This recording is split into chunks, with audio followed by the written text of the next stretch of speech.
The rain started before sunset, falling with a heaviness that felt familiar, as if the sky remembered every sorrow I tried to bury. Tonight, the storm speaks my name again. For 2 years I've avoided this road, terrified the storm would remember what I chose to forget. Yet here I am, walking back toward the place where love drowned. The storm deepens, whispering like a voice pressed against my ear. "You promised," it says. "You promised you'd return before the last drop fell." I slow my steps. The storm shouldn't know my voice. My fears return with the scent of wet earth, dragging with them the memory of the girl I left behind. Her name drips from the storm like a prayer. Akane. My first love. My last regret. The girl whose heart the rain refused to release. When we were young, she told me, "If the rain ever falls without end, it means I'm still waiting." I laughed then. I don't laugh now. A cold breath grazes my neck. I turn, knowing what I hope not to see. But the storm gives shape to longing, and longing gives shape to ghosts. She stands there, soaked, silent, beautiful in a way only loss can shape. Her eyes reflect the storm, and in them I see my own cowardice staring back. "Haruto," she whispers. Her voice is delicate, trembling, like a tear that refuses to fall. "You came back, before the last drop." I want to say her name, but guilt clogs my throat. Her presence feels warm, yet the air around her is freezing. Love never died, only changed shape. Akane steps closer. "Will you walk with me?" she asks quietly, "just until the last drop falls." And I know instantly she means forever. When I finally step beneath her umbrella, the world exhales, and every puddle erases my reflection, leaving only hers beside a shadow that looks almost like me.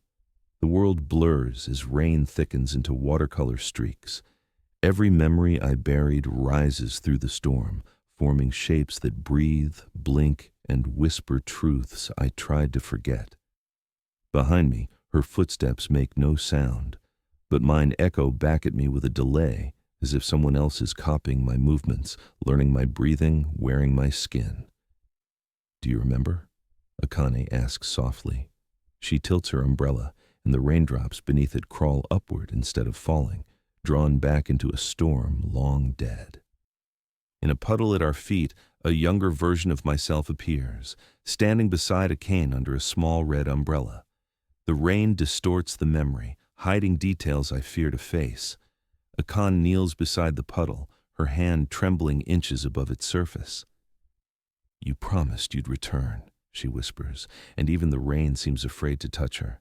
The reflection shifts, her young face smiling beside mine, full of trust. Then the vision shatters into the storm that swallowed her. My chest tightens. I was the one who ran. I try to speak, but guilt rises like floodwater in my throat. Akane watches me with the patience of someone who waited far too long to be remembered. "It wasn't your fault," she murmurs, though her trembling smile says otherwise. "The rain chose me. The rain keeps what it loves." Her words echo like a plea and a curse. She steps closer, her cold hand brushing mine. Despite the chill, her touch awakens a warmth I thought I had lost forever, a thread tying me to the boy I once was. "The storm won't hurt you," she whispers, "not if you stay with me." And for the first time, the rain falls straight down instead of circling us like a cage. Yet beneath the surface of every puddle, another truth stirs, my reflection rising behind her, holding a red umbrella, smiling with a hunger I can't understand. Akane doesn't see it. She reaches for me again, hopeful. But the reflection steps out of the puddle first, rising like a shadow made of rain, wearing my face and my regret. The shadow rising from the puddle drips with pieces of my memory, shaping itself into a version of me sculpted from guilt, longing, and the storm I never faced. It studies me with quiet hunger, copying my stance, my trembling breath, my uncertainties. I feel stripped, exposed, as if the storm carved my sins into a living form. Akane turns slowly toward it, her expression softening with a recognition that cuts deeper than any blade. "You came back," she whispers, "but not to me, not this time." Rain closes in around us, forming a circle like drawn boundaries. The reflection steps into Akane's glow with intimate confidence, as though it has always belonged beside her. "Akane, wait." I try calling her name, but my voice fractures and scatters into the storm. She doesn't hear me. She hears the memory of me she wanted to keep. The reflection reaches for her hand. She flinches at the cold, but she doesn't pull away. I watch helplessly as she chooses the version of me who never left her side. A crushing cold spreads through my arms, numbing bone and skin alike. My reflection is taking more than my face. It's stealing the place I abandoned piece by piece. I move toward them, but the umbrella's glow bends like a barrier, forcing me back. The red light rejects me, pushing me out like a forgotten memory not meant to return. Akane's expression trembles when she notices my fading outline. Why are there two of you?" she whispers, fear twisting her voice into something fragile. The reflection leans toward her ear. "Because he left you," it murmurs, "but I stayed." Its voice sounds like mine, only sharper, polished by loss and desperation. She steps back, torn between us. Rain pulls her in two directions, tugging her heart like threads unraveling. "I only wanted you to remember me," she cries, trembling. I reach toward her, but the reflection moves faster. It grabs her wrist and pulls her back into the red light. And suddenly I understand. The storm never cursed her. It cursed me. Akane's breath catches as the reflection pulls her closer, its presence tightening like rain-soaked gravity. She looks at me with breaking eyes, torn between memory and the storm-made version of me. I call her name, but the sound fractures in the wind. She reaches toward me with trembling fingers, yet her hand slips through mine as if I'm becoming nothing more than mist. The reflection tilts its head with unsettling tenderness. "He forgot you," it murmurs, "but I never did." Its voice carries every regret I buried, twisted into something possessive and hungry. Akane's tears drift upward instead of falling, drawn toward the red glow of the umbrella. Rain thickens around her as if unsure which version of me it should obey. When I try to step closer, the ground softens beneath me.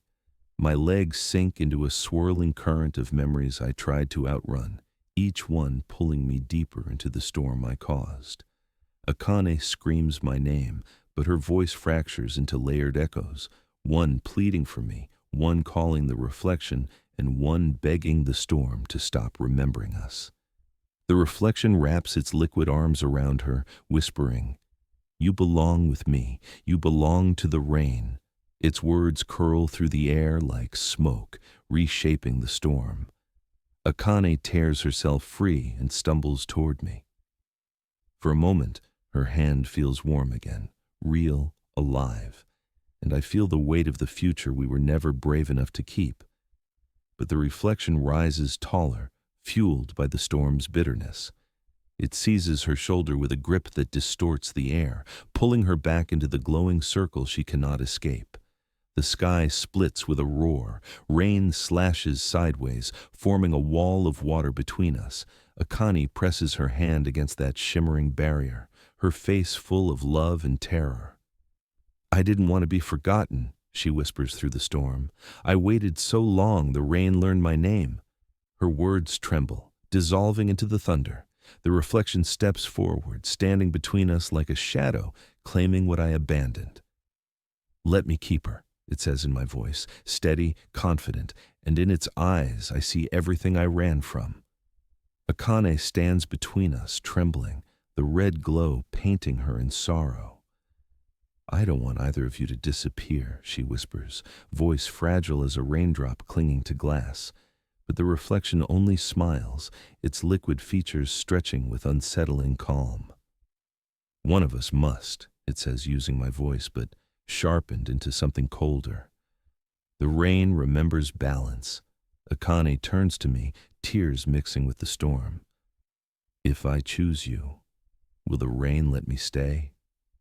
Her voice quivers with desperate hope, as if choosing means risking being erased again. I reach toward her, my fading hand flickering with doubt. I never meant to leave you, I say. I was scared then, but I remember you now. I remember everything.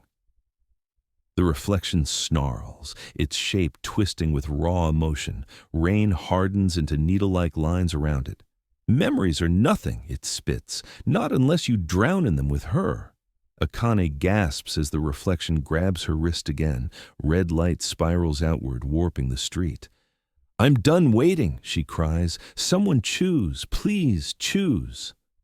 Suddenly, the rain freezes midair. Droplets hover like glass beads. A voice older than storms echoes through the stillness. Choose what must remain. Akane looks at me, then at the reflection, her eyes flickering with heartbreak. Cracks appear in the world around us, peeling like old paint, revealing swirling darkness beneath. If you stay, she whispers to me, I can move on. I can live again. Her hope warms the air, but fear trembles through her words like thunder waiting to break. She turns to the reflection. But if you stay, I will never escape the storm. The reflection's expression softens almost lovingly, as if it understands her suffering. The umbrella glows brighter, surrounding all three of us in crimson light. My form flickers like a candle losing its flame, while the reflection becomes more real, more solid. Akane steps closer, tears glimmering. I choose the one who faced the storm, not the one who hid in it. She reaches for me, just as the reflection lunges with a silent scream. The reflection lunges toward us with the fury of a storm, reclaiming what it believes is its own. Akane's cry shatters the air, and the street fractures beneath our feet like wet glass breaking under pressure. I grab her hand and pull her back, but the reflection stays anchored by the umbrella's glow. Its grip tightens as if the storm itself refuses to release her, clinging to the love I abandoned. Let go, I shout, though my voice dissolves into the roaring wind. The umbrella shakes violently, its paper glowing and splitting. Lines of red light burst through the seams like cracks in reality. Akane stares at the umbrella as it tears open, revealing a swirling vortex inside. That's where I waited, she says softly. That's where the rain kept me, when you didn't. The reflection pulls her toward the vortex, its voice trembling. She belongs to memory, it growls. You left her behind. I am the part of you that never let go. I pull her closer with all the strength I have left. You held on because you were trapped, I say, but she deserves more than a storm that refuses to stop hurting her. Akane flickers between presence and disappearance, as if the storm is deciding whether she belongs to the world of the living or the rain that stole her. The vortex pulses like a beating heart. She grips my hand tightly. If I leave, will the rain forget me? She asks, voice trembling like a fading echo. Fear and hope blur her expression into something painfully fragile. The reflection presses its watery hands to her face. You will never be forgotten, it whispers. Not as long as you're mine. Its voice is gentle but twisted, shaped by loneliness. I try to push it away, but my hands pass through its liquid form. It rises taller, storm winds spiraling around it. She chose you, it says, but she needs me. I am the part you abandoned. Around us, puddles rise into the air, forming floating mirrors showing fragments of Akane trapped in the storm. She watches her past self reaching out, unable to escape the endless rain. I lift the torn umbrella frame in both hands. You're not going back, I tell her, and with a final breath, I snap the frame apart. The storm screams, the vortex collapses, and the reflection begins to unravel into rain. Thanks for watching.